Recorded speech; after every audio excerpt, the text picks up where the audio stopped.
Hei, mun nimi on Tuija ja mä kerron nyt mun oman kokemuksen lastensuojelujärjestelmästä ja erityisesti Vantaa lastensuojelusta, miten mua ja mun poikaa on kohdeltu. Ja mä itse olen niin empaatti, että mulla on semmoinen kyky nähdä vähän niin ihmisten läpi. Että mä en niin takerru niihin peleihin, mitä ihmiset pelaa ja niitä ekopelejä ja keikistelyjä ja teeskentelyä, niin mulla on niin taipumus nähdä ihmisten aidot aikeet ja mitä niiden silmissä on, onko jollakin hyvä sydän ja kenellä ei ole hyvää sydän ja kenellä ei ole empatiakykyä ollenkaan. Ja niitähän ihmisiä on monenlaisia, eikä mä en niin halua kritisoida ketään. Että mun aikomus on ainoastaan antaa tietoa ihmisille, mistä tässä oikeasti kyse ja varsinkin niille, joihin tämä toiminta kohdistuu, jotta ne pystyy suojelemaan itseään. Koska mä itse luotin niin kuin ihmisten tai niiden virkailijoiden maalaisjärkeen ja hyvyyteen. Ja mä sain maksaa sitä aika pahasti, että mua niin manipulointia, semmoista narsistista manipulointia ja pelejä. Että musta annettiin semmoinen kuva, mitä mä en oo. Että mut yritettiin vähän niin kuin aivopestä ittiäni vastaan. Ja mua haukuttiin ties miksi hulluksia, vaikka miksi, ja jos se oli jotakin erilaista, mitä ne ei hyväksynyt, niin sitä heti käytettiin niin kuin mua vastaan. Että jos on jotakin herkkyyksiä tai ruoka-allergioita, niin kaikki mahdollisesti käytettiin mua vastaan, mitä vaan pystyy käyttämään. Ja jotenkin mä niin itse olen pitänyt aika korkealla rimaa jotenkin ihmisille, että mä niin tiedostan tuommoisen käytöksen aika alhaisena. Että mä itse vaan niin ällistyin, että mistä syystä ne ihmiset niin suostuu pelaamaan tuommoisia alhaisia pelejä. Varsinkin sellaiset ihmiset, niin kuin mäkin olin niin yksinhuoltaja, niin mä niin yritin kaikkeni ja mä olin niin kokenut jo aika kovia asioita ja silti mä yritin ja uskoin itteeni ja niin jatkoin ja kävin töissä. Ja mulla oli taapero ja mä imetin ja mä olin oikeasti niin omistautunut sille mun äitiydelle ja mä nautin siitä, että mä sain olla äiti mun pojalle. Ja mun poika on mun taivas ja oli mun taivas ja on vieläkin mun taivas. Ja näin, mutta totta kai mä olin väsynyt ja jokaisenhan pitäisi ymmärtää se, että jos on yksinhuoltaja ja käy töissä ja imettää, niin se on niin kuin ilman muuta, että niiden pitäisi niin kuin ymmärtää se. Mutta niin kuin justi tämmöisetkin, että niillä ei ollut minkäännäköistä empatiakykyä näillä ihmisillä. Että ne vaan niin kuin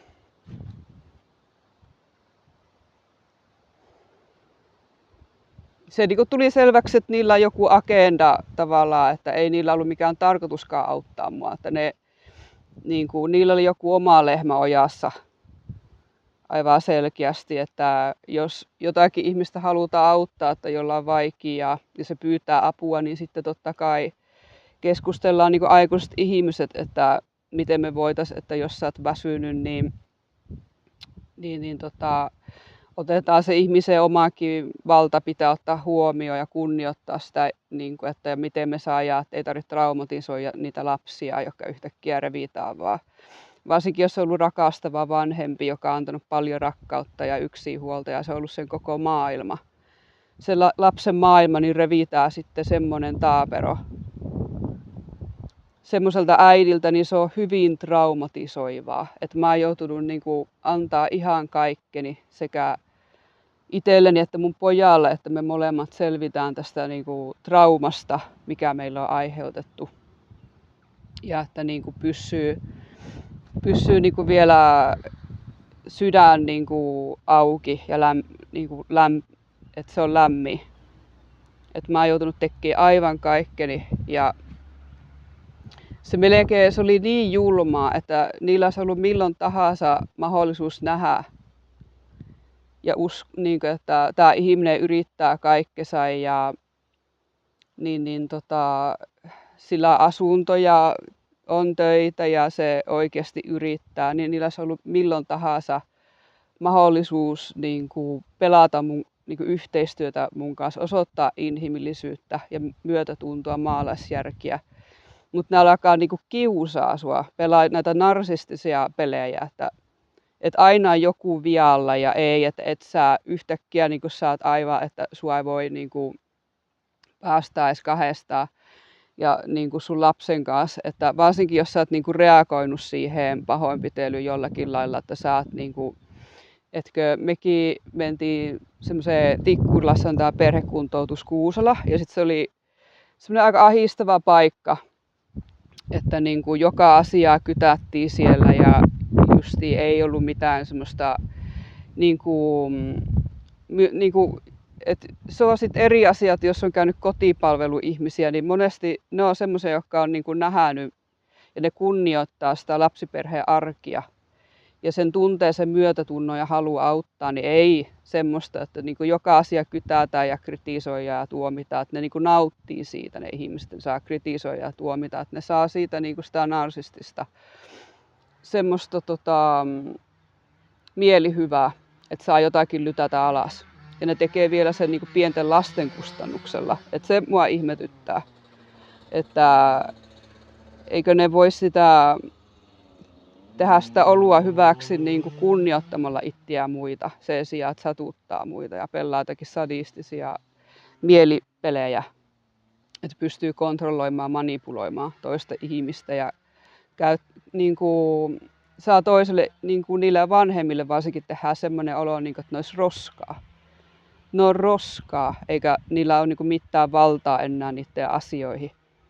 Eikä kukaan, niin kuin, ei niitä kiinnosta niiden niin kuin vanhempienkaan tunteet. Ja vaikka lapsikin saattaa sanoa, että mä haluan olla äidin luona ja mä haluan mennä äidin tykö niin kuin yöksi, niin ei sitä kuunnella sitä lasta. Ei, vaikka lain mukaan pitäisi kuunnella, niin ei oikeasti kuunnella. Että niillä on täys mielivalta näillä narsistisilla viranomaisilla. Ja ne käytännössä uhurataan ne perheet näille narsisteille. Ja ne hyötyy siitä sekä rahallisesti että muuten, että ne on niin kuin ihmisuhureja ja ihmiskauppaa nämä ihmiset. Ja ainut syy, miksi ne joutuu kestämään tämä on se, että niille pystytään tehdä tämä, että ne ei pysty puolustautumaan, että ne on haavoittuvassa asemassa nämä perheet. Ja se on ainut syy, miksi tämä niin kuin tehdään niille ollenkaan, näille yksinhuoltajille ja perheille. Että jos on joku joka niin kuin on, että se mitä mä niin kuin näin noissa perhekuntoutuskeskuksissa, niin suuri valtaosa ihmisiä, jotka käy töissä ja yrittää oikeasti parhaansa, että niitä kiusataan niin kuin muista syistä, että ne ei niin kuin alistu.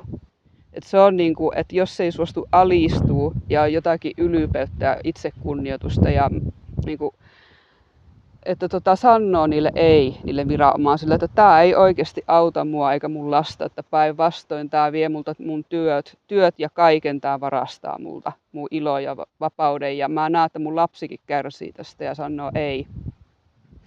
Niin semmoisilta ihmisiltä viedään lapset, se on aivan varma, jotka ei suostu tuommoiseen alistamiseen ja sortamiseen. Ja se oli niinku kaiken huippu, että mä niinku kysyin siellä Kuuselassa, että tämä ei niinku selkeästi auta ja niinku, että tämä on niinku laitos tämä. Ja sinne ei saanut tuoda omaa ruokaa ja mun terveys meni niinku vaan huonommaksi siellä, että jos on ruoka-allergio tai haluaa syödä terveellistä ruokaa, ei siellä ole mahdollista tehdä sellaista. Sinne tulee se ruoka ja sit sä syöt sen tai sitten kuolet nälkään. Ja mä niinku laihuin ihan hirveästi siellä. Ja mä näin, että mun poikakin sitä ahisti olla siellä ja sekin kieltäytyi syömästä ja sillä ei ollut hyvä olla siellä. Mä yritin tavoittaa johtavaa sosiaalityöntekijää ja mä sain sen assistentin kiinni ja mä selitin sen tilanteen, mikä se on. Niin se sanoi mulle, että mulla on oikeus lähteä sieltä. Ja sitten mä lähdin sieltä mun pojan kanssa. Ja mä niin kuin ilmoitin että mä lähdin sieltä ja mä menin niin kuin mun äidin tykö, missä me ollaan oltu mun pojan kanssa ennenkin. Ja se on todettu, että se on hyvä paikka ja siellä on käynyt näitä kotipalvelutyöntekijöitä ja ei ole mitään ongelmaa. Ne tuli poliisien kanssa hakemaan mun pojaa sieltä, että se niin kuin oli jo lavastus, mutta niin kuin lavastettiin syylliseksi. Ja sitä jatkui niin kuin monta vuotta, 2-3 vuotta sitä emotionaalista pahoinpitelyä, että mua haukuttiin hulluksi ja vaikka miksi. Vaikka itsehän ne on niin kuin hulluja, että niillä ei käy mielessäkään, niillä ei ole mitään empatiakykyä toista ihmistä kohtaan, eikä säädöllisyyttä, eikä maalaisjärkeä. Ja näin, niin ne on niin kuin itse hulluja ja mulla käy sääliksi, varsinkin niiden lapsia, jos niillä on nui huono empatiakyky. Että ne ei tiedä, miten olla vapaa. Eikä ne anna kenenkään muunkaan olla vapaa. Ne ei ole mitään muuta kuin kritisoida ja tuomita toista ihmistä. Ja siitä muakin on rangaistu, että mä oon niinku vaatinut niitä, mä oon puhunut suoraan ja mä käytän niinku totuutta niinku miekkaa. Että mä kannaan sitä totuuden miekkaa ja mä kerron suoraan, mitä mieltä mä oon niiden toiminnasta. Niin mä tiedän, että mä en saa ikinä mun lasta takaisin, niinku jos tällä lailla. Koska jos haluaisi lapsen takaisin, niin sun pitäisi alistua ja sit mielistellä niitä. Ja sit saat hyvä koira, hyvä palkintopuudeli ja sä kumarrat ja annat alistaa itsesi ja annat viiä itsestäsi niin kuin kaiken ylpeyden. Ja annat rikkua sun rajoja ja annat viedä sun itsekunnioituksen, niin silloin sä saat vasta sun lapsen takaisin, jos silloinkaan. Mutta nytkö se toimii niille tämä järjestelmä, että ne saa siitä hyvät rahat. Ja monesti niin semmoisia sijaisperheitä, niin kuin munkin poika oli sijaisperheessä, että ne oli niin semmoisia keskituloisia ihmisiä, ne tarvi rahaa remonttiin, niin ne piti mun poikaa siellä sijaishuollossa ja sitten kun remontti oli ohi ja se oli maksettu, niin sitten poika sai lähteä. Sille tarvittiin uusi perhe. Et mä en ole nähnyt mitään niinku osoitusta siitä, että niinku joku haluaisi niinku auttaa näitä ihmisiä. Eikä niinku, et sit auttaminen on eri asia, että niinku aikuiset ihmiset istutaan alas ja keskustellaan ja se tietoisuuden taso pitäisi olla jo sillä tasolla, että niinku, jos jollakin on ollut vaikka niinku omassa lapsuudessa jotakin, että on niinku pahoinpidelty ja näin, niin sitten keskustellaan, että miten, että se olisi tämmöistä niinku älykästä ja niinku, joka tulisi aiosta ymmärryksestä ja viisaudesta, että miten me voidaan luoda sun elämään susta turvaa ja ehdotonta rakkautta ja hyväksyntää. Koska niinku, mä niinku itse mulla on taipumus ajatella, että se niinku rakkaus voittaa aina niinku kaikki esteet. Ja se niinku kuuluisikin voittaa. Ja se pitäisi niinku keskittyä siihen rakkauteen. Ja näin, että se pitää se toiminta saada oikeasti semmoiseksi, mikä auttaa näitä ihmisiä. Ja vähemmän semmoista jäykkää viraomaista. Ja enemmän semmoista niinku ehkä yhteisöllisyyttä ja semmoista hyvää tahtoa toista ihmistä kohtaan. Ja näin, mutta kenelläkään ei ole oikeutta viedä niinku, vaan sen perusteella, että on joku epäilys tai huoli. Tai naapuri on kuullut, että vauva itkee, niin yhtäkkiä sulta viedään kaikki. Vapaustyö, oikeus ansata elanto. Ja kaikki niinku vie ja sä et pysty puolustautumaan, koska se on se koko viranomaiskoneisto ja se niinku hallinto-oikeus, mihin valitetaan näistä, niin se on kaikki korruptoitunutta. Näin, mutta sen verran mä haluaisin niinku kiittää näitä ihmisiä, jotka niinku, että siinä mielessä mä oon kiitollinen, koska mä olin aika tietoinen ihminen ennen tätä. Mutta nyt mä oon niinku oikeasti ja uskonnollinen, että mä oon niinku tosissani löytänyt, niinku, että mun on pitänyt kaivaa tosi syvältä, että mä oon kestänyt tämän kokemuksen.